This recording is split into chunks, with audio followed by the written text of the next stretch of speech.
Hello everyone, स्वागत है आप सभी का लर्न विद सविता में। आज की वीडियो में हम लोग थर्ड चैप्टर को ही कंटिन्यू करेंगे। बंधुत्व, जाति तथा वर्ग। 600 ईसा पूर्व से 600 ईस्वी के समय के बारे में हम लोग सामाजिक स्थिति के बारे में कर रहे हैं। पिछली वीडियोस में हम लोग डिस्कस कर चुके हैं धर्मसूत्र धर्मशास्त्र में किस तरीके के नियम कायदे कानून बनाए गए थे सोसाइटी को चलाने के लिए। अब आगे के टॉपिक्स में हम लोग करेंगे क्षत्रिय राजा, जाति और सामाजिक गतिशीलता, 4 वर्णों के परे अधीनता और संघर्ष, जन्म से परे, स्त्री धन क्या होता है, वर्ग और संपत्ति पर किस किस तरीके के अधिकार थे स्त्री और पुरुष के और बाकी जातियों के। क्षत्रिय राजा, शास्त्रों में क्षत्रिय का ही राजा होना बताया गया है, जबकि कुछ एग्जाम्पल्स हमें ऐसे भी देखने के लिए मिलते हैं जहां पर राजा क्षत्रिय वर्ण से ना होने के बावजूद भी, दूसरे वर्णों का होने के बावजूद भी उसने सिंहासन प्राप्त किया और राजा के रूप में कार्य किया। पहला एग्जाम्पल हमारे पास चंद्रगुप्त मौर्य सबसे बड़े एग्जाम्पल हैं, क्योंकि उन्हें बौद्ध ग्रंथों में तो उनके लिए बोला गया है कि वो क्षत्रिय थे, जबकि ब्राह्मणीय शास्त्र जो है उसमें उनके लिए वर्णन है कि वो निम्न कुल के थे। इसके अलावा एक दक्षिणी भारत के दक्षिणी और दक्कन के हिस्से में सातवाहन शासक जो है वो शासन कर रहे थे, और उन्होंने भी इस ब्राह्मणीय शास्त्र में विवाह के लिए जो नियम बनाए गए हैं उन नियमों को फॉलो नहीं किया। मतलब वो खुद तो इन नियमों को मानते नहीं थे, बट अपनी प्रजा से उन नियमों को फॉलो करवाते थे कि वो विवाह के लिए जो नियम बनाए गए हैं, एक आधार सामाजिक व्यवस्था जो बनाई गई है ब्राह्मणों द्वारा, उन चीजों को फॉलो करें। उन्होंने दूसरी जाति के रानियों से भी विवाह किया था और बहिर्विवाह पद्धति जैसी चीजें भी उन्होंने फॉलो की थी। इसके अलावा सूग, कर्णव और सातवाहन क्षत्रिय ना होते हुए भी उन लोगों ने शासन किया और राजा बने। शक शासक जो थे, जो कि मलेच्छ थे, जो जंगलों में रहते हैं, जिन एक ऐसी जाति जिसको बर्बर माना जाता है, उन्होंने भी रुद्रदमन एग्जाम्पल है इसका, वो शासक बने थे। तो कहने का मतलब ये है कि ब्राह्मणों ने जो नियम बनाए गए, कहीं उन चीजों को फॉलो किया जाता था और कहीं कहीं पर इन चीजों को फॉलो नहीं किया जाता था। समय के हिसाब से इन चीजों में परिवर्तन होते रहे हैं। अगला है जाति और सामाजिक गतिशीलता। जाति और समाज कैसे गतिशील रहा।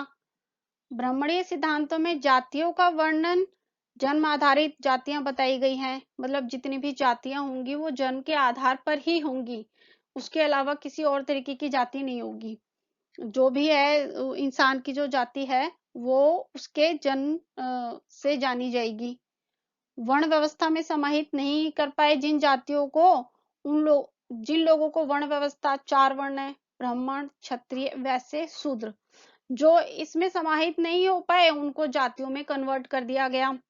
इसके अलावा एक ही व्यवसाय से जो जुड़ी हुई जातियां थी, एक ही प्रोफेशन में है, व्यापारी हैं, शिल्पकार हैं, उन सब लोगों ने अपने आप को उस श्रेणी में संगठित कर लिया था।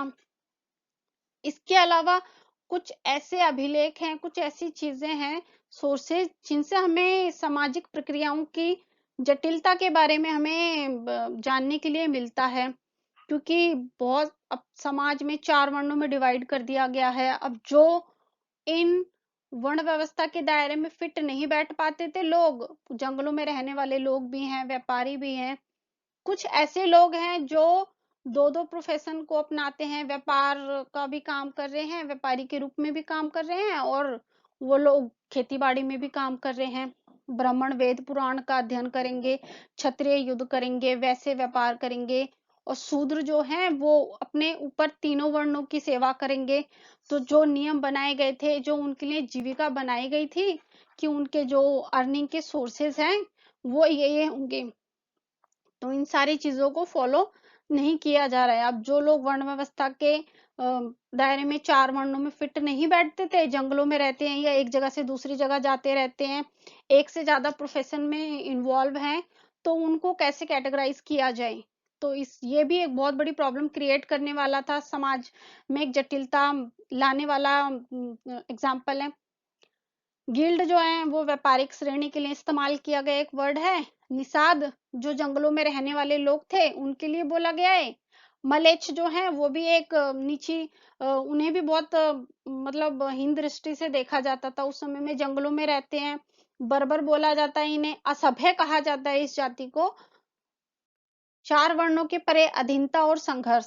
अब मैंने अभी आपको बताया ब्राह्मण द्वारा चार वर्ण में डिवाइड किया गया था, और जो इसमें एडजस्ट नहीं हो पाते थे उनको जातियों में कन्वर्ट कर दिया गया।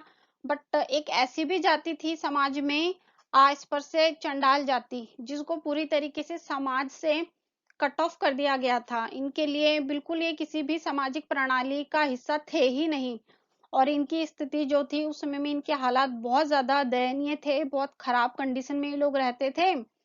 चंडालों के बारे में, चंडाल किस तरीके का काम करेंगे, क्या उनके अर्निंग सोर्सेज होंगे, पैसा कमाने का तरीका क्या होगा, इसके बारे में हमें जानकारी जो मिलती है वो मनुस्मृति से मिलती है। गांव से बाहर रहना पड़ता था इन लोगों को, और ये गांव में एंटर नहीं कर सकते थे किसी भी तरीके से। और जो लोग सामान फेंक देते थे उन चीजों का ये लोग इस्तेमाल करते थे, बर्तन कपड़े वगैरह इस तरीके की कोई भी चीजें हैं उनको ये इस्तेमाल करते थे। मृतकों की वस्तुओं का इस्तेमाल करते थे, जो लोग मर जाते थे उनके जो भी सामान है उन चीजों को ये इस्तेमाल करते थे। रात में, अगर रात में गाँव में किसी भी तरीके से इनकी एंट्री पर बैन था। अगर गाँव में आएंगे तो ये बर्तन बजा के या कुछ भी ऐसी चीज बजा के इनको आना पड़ता था, कि लोग अवेयर हो जाएं, लोगों को पता चल जाए कि ये आ रहे हैं चंडाल, और वो इनकी शकल देखने से बच जाएं। मतलब इतना ज्यादा बुरे कंडीशन थी इन लोगों की, लोग इनको देखना भी अपवित्र समझते थे, कि इनको देखने से भी अपवित्र हो जाएंगे, नहाना पड़ेगा उनको। इसके अलावा मृतकों का अंतिम संस्कार करते थे ये, जिनका कोई भी सगा संबंधी नहीं होता था उन लोगों का अंतिम संस्कार करके उनके जो भी सामान पड़ा, जो भी सामान होता था उसको यूज करते थे। चीनी यात्री जो थे उस समय में, श्वेतसांग, वो 7वीं शताब्दी में भारत के दौरे पर आए थे, उन्होंने भारत की यात्रा की थी। और 7th सेंचुरी में इन्होंने जब चंडालों की स्थिति देखी थी, बहुत ज्यादा खराब कंडीशन है, तो इन्होंने अपने यात्रा वृतांत में उनके चंडालों की कंडीशंस के बारे में बताया था, कि कितने बुरे हालात में ये लोग रहते हैं। आगे बढ़ते हैं। जन्म के परे संसाधन व प्रतिष्ठा। सामाजिक प्रतिष्ठा का आधार आर्थिक संसाधनों पर नियंत्रण के आधार पर था। मतलब समाज में आपकी प्रतिष्ठा, आपका मान सम्मान जो है वो एक आर्थिक संसाधन के ऊपर, आप कितनी सारी चीजें आपके अंडर हैं, कितनी प्रॉपर्टी है आपके पास, इसके कंट्रोल के ऊपर लगाया जाता था। कि बहुत ज्यादा पैसा है, प्रॉपर्टी है, चीजें हैं आपके पास, तो आपकी प्रतिष्ठा उतनी ही ज्यादा होगी। इसके अलावा संपत्ति पर स्त्री और पुरुष के जो अधिकार थे वो भी अलग अलग थे। पुरुष के अलग तरीके के अधिकार हैं और स्त्री के अलग तरीके के अधिकार होते थे।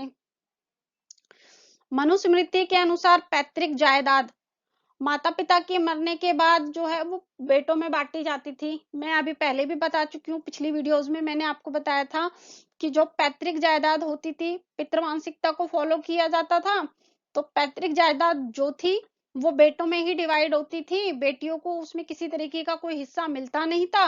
और जो प्रॉपर्टी है वो बड़े बेटे को ज्यादा हिस्सा मिलता था और छोटे बेटों को इक्वली डिवाइड कर दी जाती थी।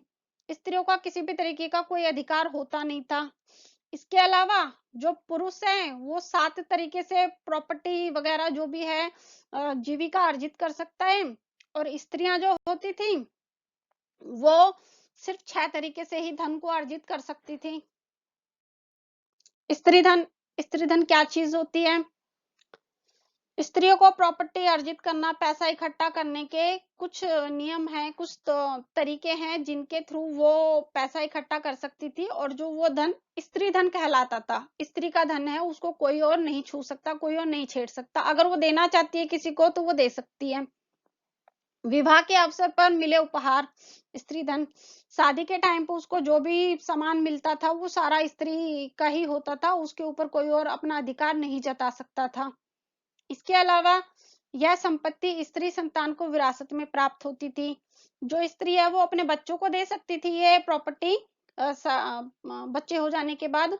पति को इस धन के ऊपर किसी तरीके का कोई भी अधिकार नहीं होता था, ये सिर्फ स्त्री का है। अपने बच्चों को दे सकती है चाहे तो, पर अपने पति को, उसके पति का किसी तरीके का कोई अधिकार नहीं था। बट ऐसे एग्जाम्पल्स भी, ऐसी चीजें भी देखने के लिए मिली हैं कि पति को कोई अधिकार नहीं होता इस स्त्री धन पे, उसके बावजूद भी बहुत सारे जो लोग थे वो अपनी पत्नियों के धन को अपने कब्जे में ले लेते थे, अपनी पत्नियों के धन पे भी अपना नियंत्रण रखते थे। मनुस्मृति में स्त्रियों को गुप्त धन संचय न करने का उल्लेख है। मनुस्मृति में स्त्रियों के लिए सख्त वार्निंग दी गई है कि वो किसी भी तरीके से गुप्त रूप से ऐसे बिना बताए अपने परिवार को धन इकट्ठा नहीं करके रख सकती हैं।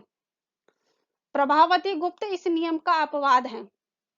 प्रभावती गुप्त जो है वो गुप्त वंश की रानी थी, वाकटक राजा से उनकी शादी हुई थी। तो उनके रानी होने के बावजूद उनके आर्थिक संसाधनों पर अधिकार था, जबकि ब्राह्मणीय शास्त्रों में बोला गया है कि स्त्री जो है उसका पैतृक संपत्ति या किसी भी तरीके की प्रॉपर्टी पे उसका कोई अधिकार नहीं होगा। जो धन उसको स्त्री धन मतलब जो भी विवाह के टाइम पे ऐसे कुछ भी उसको गिफ्ट वगैरह में मिल जाता है तो उस तरीके से वो धन अर्जित कर सकती है। बट प्रभावती गुप्त जो है ये एक बहुत बड़ा अपवाद है इसका।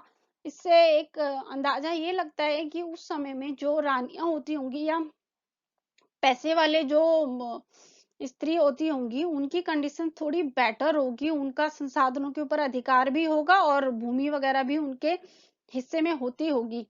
तो ये भी ब्राह्मणीय नियमों का एक तरीके से एक अलग चीज देखने के लिए मिलती है जो कि धर्म शास्त्रों में नहीं बताई गई है। जो बताई गई है उसके अलावा एक नया चीज देखने के लिए मिलती है हमें। आगे बढ़ते हैं। वर्ग और संपत्ति के अधिकार।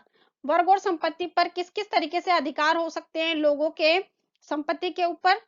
ब्राह्मणीय ग्रंथों में लैंगिक आधार के अलावा वर्ण भी संपत्ति का अधिकार है। मतलब स्त्री पुरुष के जो अधिकार होते हैं प्रॉपर्टी को लेके, उसके अलावा वर्ण, आप किस वर्ण में जन्म ले रहे हो ये भी आपका एक संपत्ति पर अधिकार का आधार था। अगर बड़े ऊंचे वर्ण में हो, ब्राह्मण क्षत्रिय, तो आपके पास प्रॉपर्टी ज्यादा होगी और उस पे भी अधिकार ज्यादा होगा। अगर निम्न कुल में हो तो आपके पास प्रॉपर्टी ज्यादा नहीं होगी और सोर्सेस जो है इनकम कमाने के जो तरीके हैं वो बहुत कम होंगे।